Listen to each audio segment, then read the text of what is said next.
Okay, so we are on chapter number 2 of The World of Pooh, in which Pooh goes visiting and gets into a tight place. Edward Bear, known to his friends as Winnie the Pooh, or Pooh for short, was walking through the forest one day, humming proudly to himself. He had made up a little hum that very morning as he was doing his stoutness exercises in front of the glass. Tra-la-la, tra-la-la, as he stretched up as high as he could go, and then tra-la-la, tra-la-la, help! As he tried to reach his toes. After breakfast, he had said it over and over to himself until he had learned it off by heart, and now he was humming it right through properly. It went like this. Tra-la-la, tra-la-la. You can see the little picture right here.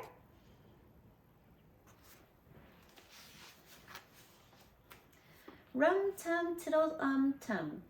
Tiddle-iddle, tiddle-iddle, tiddle-iddle, tiddle-iddle, rum-tum, tiddly-dim. Well, he was humming this hum to himself and walking along gaily, wondering what anybody else was doing. Everybody else was doing.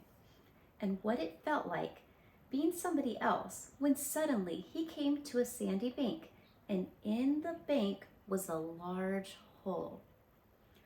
Aha, said Pooh. Rum-tum, tiddle-um-tum. He had made it up a little hum as he was doing his stoutness exercises. So you can see here. And then in this picture right here, him doing his exercises in the mirror.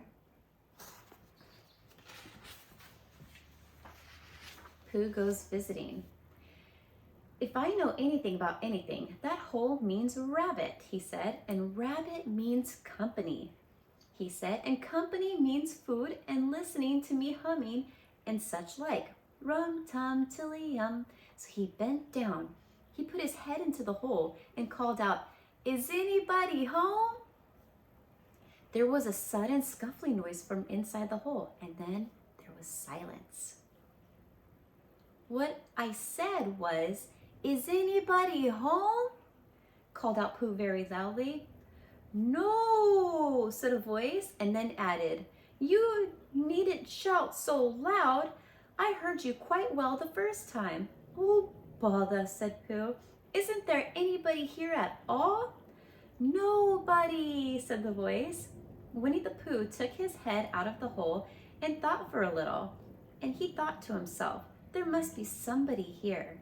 Somebody there, because somebody must have said nobody. So he put his head back in the hole and said, "Hello, Rabbit, is that you?" "No," said Rabbit in a different sort of voice this time. "But isn't that Rabbit's voice?"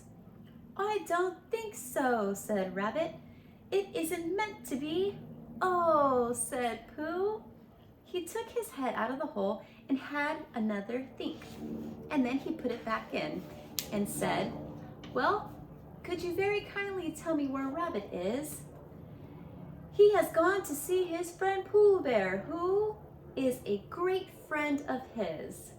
"But this is me," said Bear, very much surprised. "Well, what sort of me?" said Rabbit. "Pooh Bear." "Are you sure?" said Rabbit, still more surprised. Quite sure," said Pooh. "Oh, well, come in then." So Pooh pushed and pushed and pushed his way through the hole, and at last he got in. "You were quite right," said Rabbit, looking at him all over. "It is you. Glad to see you. Who did you think it was?" "Well, I wasn't sure. You know how it is in the forest. One can't have anybody coming into one's house. One has to be careful." "What about a mouthful of something?" Pooh always liked a little something at 11 o'clock in the morning, and he was very glad to see Rabbit getting out the plates and mugs. And when Rabbit said, "Honey or condensed milk with your bread?" he was so excited that he said, "Both." And then, not to seem greedy, he added, "But don't bother about the bread, please." And for a long time after that, he said nothing. Until at last, humming to himself in a rather sticky voice, he got up, shook Rabbit lovingly by the paw, and said, "That must be going on. That he must be going on." "Must he?" said Rabbit politely. "Well," said Pooh, "I could stay a little longer if you," and he tried very hard to look in the direction of the larder. "As a matter of fact," said Rabbit, "I was going out myself directly." "Oh, well then, I'll be going on. Goodbye." "Well, goodbye if you aren't sure. If you're sure you won't have any more." "Is there any more?" Pooh said quickly. Rabbit took the covers off the dishes and said, "No, there wasn't." "I thought not," said Pooh, nodding to himself. "Well, goodbye. I must be going on." So he started to climb out of the hole. He pulled with his front paws and pushed with his back paws, and in a little while his nose was out in the opening again, and then his ears, and then his front paws, and then his shoulders, and then, "Oh, help!" said Pooh. "I'd better go back." "Oh, bother!" said Pooh. "I shall have to go on." And you see Pooh and Rabbit here, eating.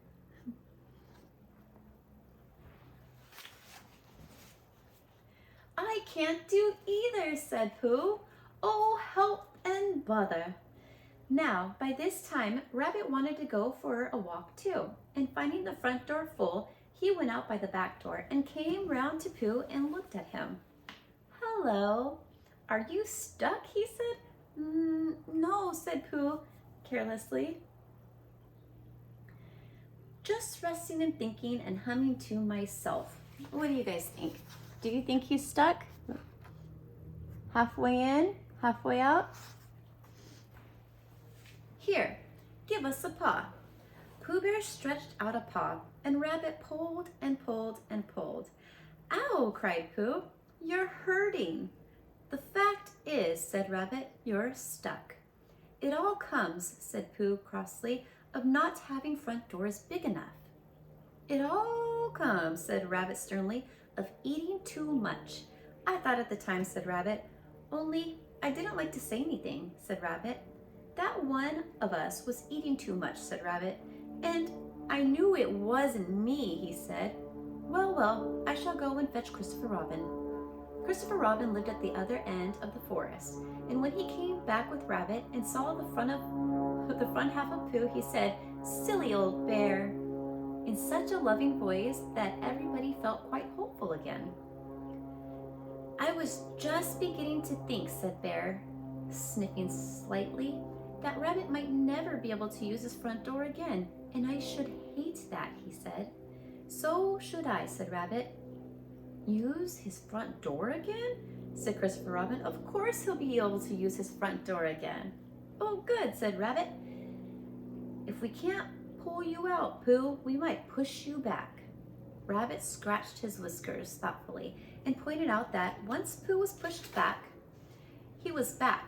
And of course, nobody was more glad to see Pooh than he was. Still, there it was. Some lived in trees and some lived underground. "And you mean I never get out?" said Pooh. "I mean," said Rabbit, "that having got so far, it seems a pity to waste it." Christopher Robin nodded. "Then there was only one thing to be done," he said. "We shall have to wait for you to get thin again." "How long does it take?" "How long does thin take?" said Pooh anxiously. About a week, I should think. But I can't stay here for a week." "You can stay here all right, silly old bear. It's getting you out which is so difficult." "We'll read to you," said Rabbit cheerfully. "And I hope it won't snow," he said.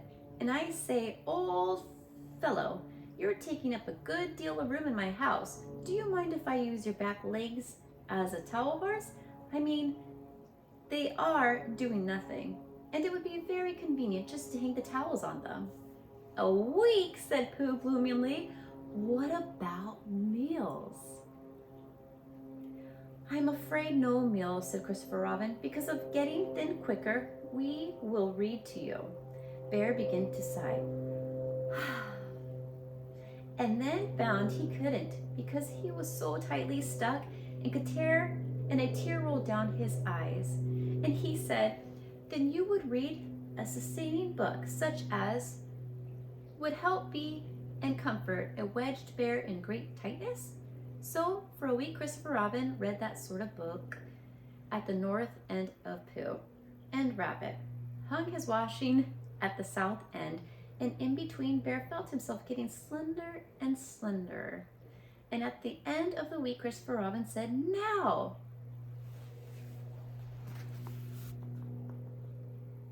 That's Christopher Robin reading to Pooh, and that is Rabbit using Pooh's legs as towel racks.